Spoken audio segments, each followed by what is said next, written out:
There's a story told about a young man who once climbed a lonely mountain in search of wisdom. He had read every book, chased every goal, yet his heart was still restless, full of noise and desire.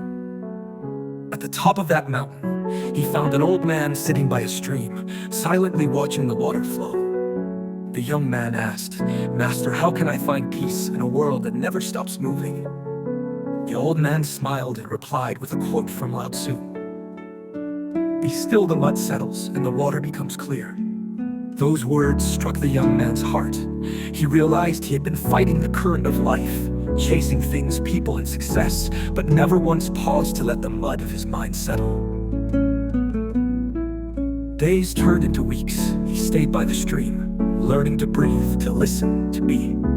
And with every sunrise, he began to understand another of Lao Tzu's truth.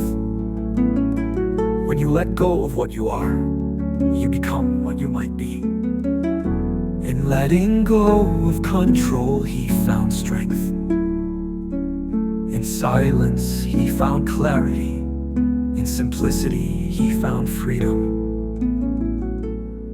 Years later, when he descended from that mountain, he was no longer searching, because he had learned that the answers were never in the noise of the world, but in the quiet wisdom of his own heart. A man who knows others is wise. A man who knows himself is enlightened. We spend our lives trying to control everything, our future, our image, our success, and forget the simplest truth.